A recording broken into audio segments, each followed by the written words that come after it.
Class 9, Beehive, Chapter 11, If I Were You. A small cottage interior. There is an entrance back right which may be curtained. Another door to the left must be a practical door.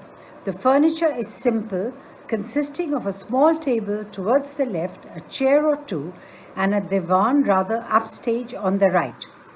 On the table is a telephone. When the curtain rises, Gerard is standing by the table making a phone call. He is of medium height and wearing horn-rimmed glasses. He is dressed in a lounge suit and a greatcoat. His voice is cultured. Gerard: Well, tell him to phone up directly. I must know. Yes, I expect I'll still be here, but you mustn't count on that. In about 10 minutes' time? Right-ho, goodbye. He puts the phone down and goes to the divan on the left, where there is a travelling bag, and starts packing. Whilst he is thus engaged, another man similar in build to Gerard enters from the right silently, revolver in hand. He is flashily dressed in an overcoat and a soft hat. He bumps accidentally against a table, and at the sound, Gerard turns quickly. Gerard: Why, this is a surprise, Mr. Intruder. I'm glad you're pleased to see me. I don't think you'll be pleased for long. Put those paws up.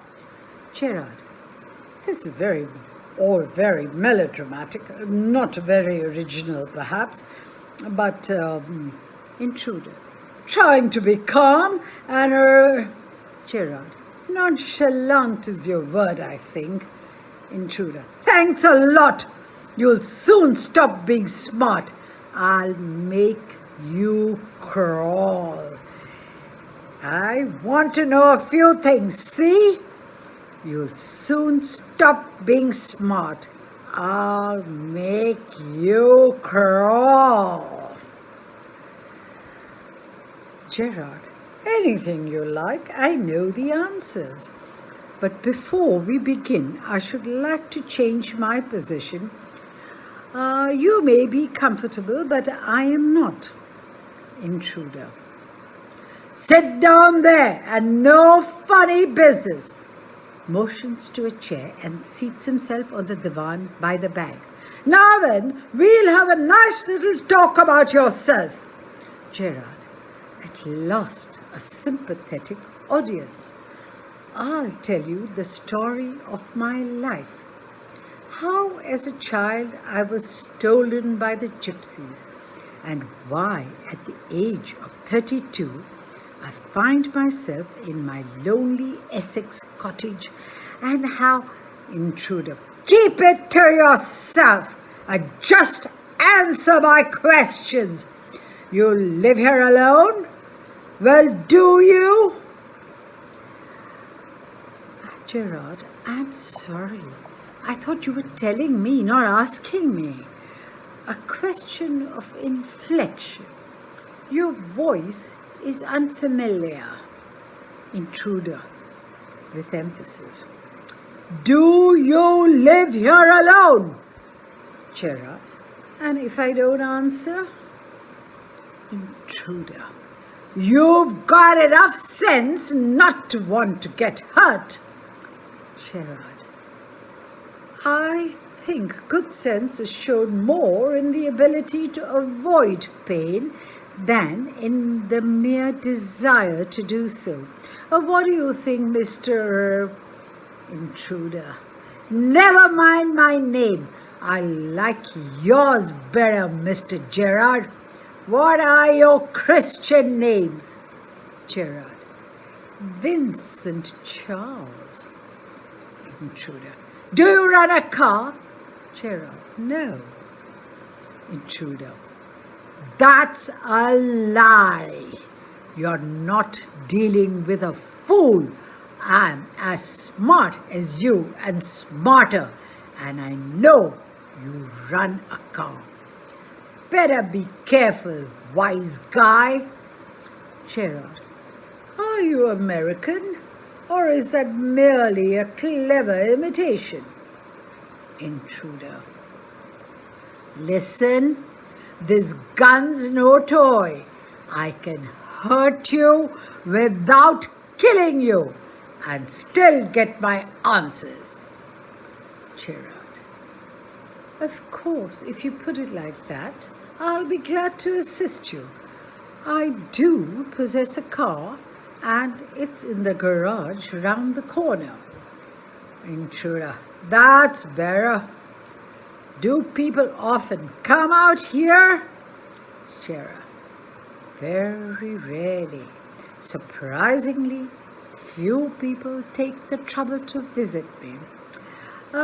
There's the baker and the greengrocer, of course, and then there's the milkman. Quite charming, but no one so interesting as yourself. Intruder. I happen to know that you never see tradespeople. Gerard. You seem to have taken a considerable amount of trouble. Since you know so much about me, won't you say something about yourself? You have been so modest. Intruder. I could tell you plenty, but think you're smart? But I am the top of the class around here. I've got brains and I use them. That's how I got where I have. Gerard. And where precisely have you got?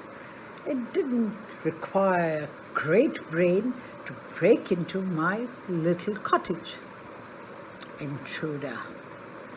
When you know why I broke it into your little cottage, you'll be surprised, and it won't be a pleasant surprise. Gerard. With you figuring so largely in it, that is understandable. By the way, what particular line of crime do you embrace, or aren't you a specialist? Intruder. My specialty is jewel robbery. Your car will do me a treat. It's certainly a dandy bus. Gerard. I'm afraid jewels are few and far between in the wilds of Essex. Intruder. So are the cops. I can retire here nicely for a little while. Gerard. You mean to live with me? A trifle sudden, isn't it? You're not been invited. Intruder. You won't be here long, so I didn't trouble to ask. Gerard. What do you mean? Intruder. This is your big surprise. I'm going to kill you. Gerard. A little harsh, isn't it? Intruder. With heavy sarcasm. Yeah, I'll be sorry to do it. I've taken a fancy to you, but it's just gotta be done. Gerard. Why add murder to your other crimes? It's a grave step you're taking. Intruder. I'm not taking it for fun. I've been hunted long enough. I'm wanted for murder already, and they can't hang me twice. Gerard. In most melodramas, the villain is foolish enough to delay his killing long enough to be frustrated. You are much luckier. Intruder. I'm okay. I've got a reason for everything. I'm going to be Vincent Charles Gerard, see? I've got to know what he talks like. Now I know that posh stuff comes easy. This is Mr. V.C. Gerard speaking in an imitation of a cultured voice. And that's not all. He stands up. Get up a minute. Gerard stands. Now take a look at me. Gerard, you're not particularly decorative. Intruder, no? Well, that goes for you too. I've only got to wear specs and I'll be enough like you to get away with it. Gerard, what about your clothes? They let you down if you're not careful. Intruder, that'll be all right. Yours will fit me fine. Gerard, that's extremely interesting. But you seem to miss the point of my remark.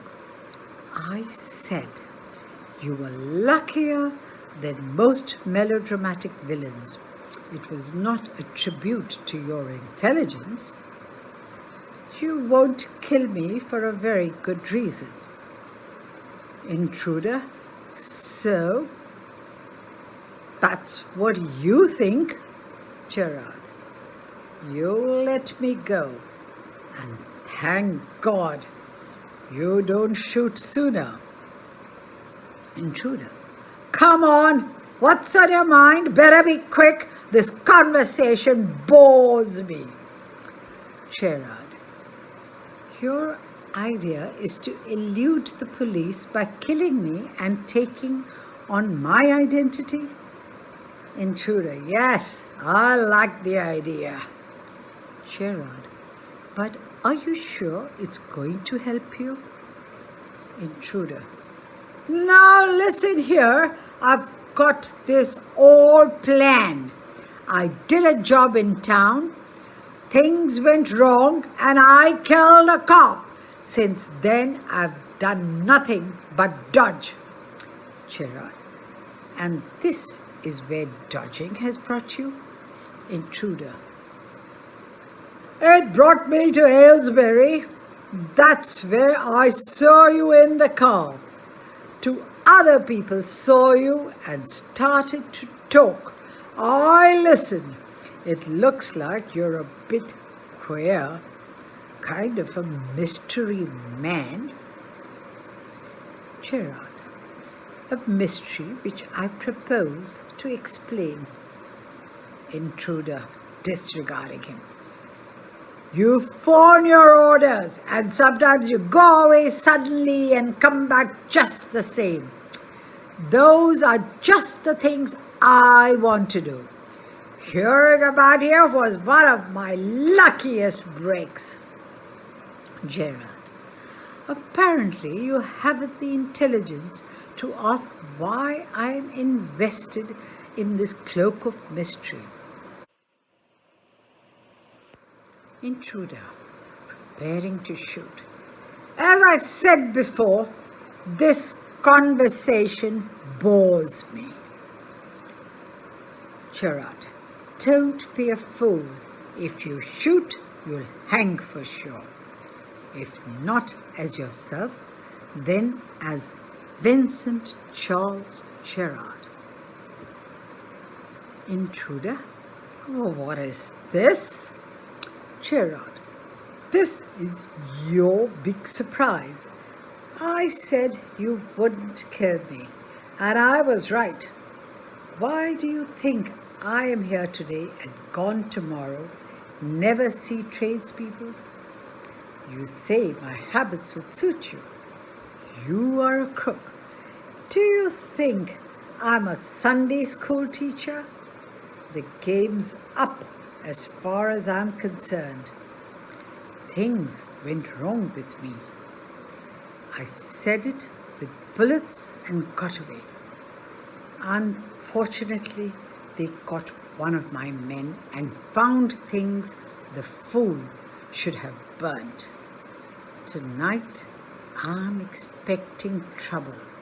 My bag's packed, ready to clear off. There it is. Intruder, it's a bag, all right.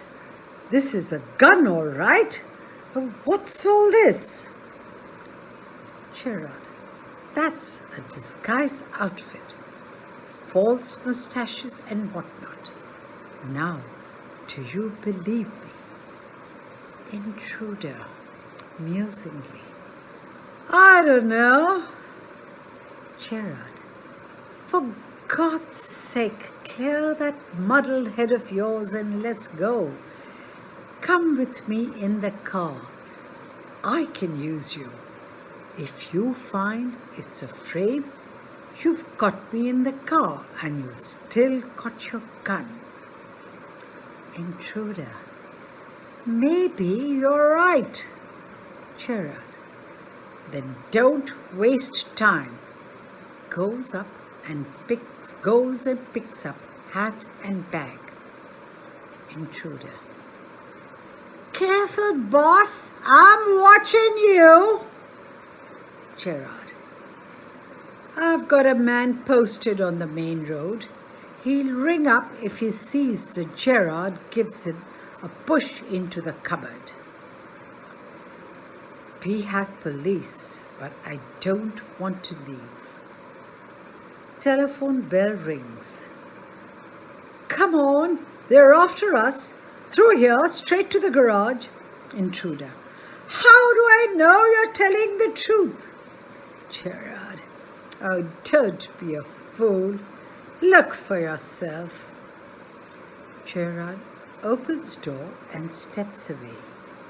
Intruder leans forward to inspect it with his side towards Gerard, but with the revolver ready. As he turns his head, Gerard gives him a push into the cupboard, knocking the revolver out of his hand. He slams the door and locks it, picks up the revolver and goes to the phone, where he stands with the gun pointed at the cupboard door. Intruder rattles door and shouts, "Let me out of here!" Gerard, hello? Yes, speaking. Sorry, I can't let you have the props in time for rehearsal. I've had a spot of bother. Quite amusing. I think I'll put it in my next play. Listen, can you tell our friend the sergeant to come up here at once? You'll probably find him in the public bar.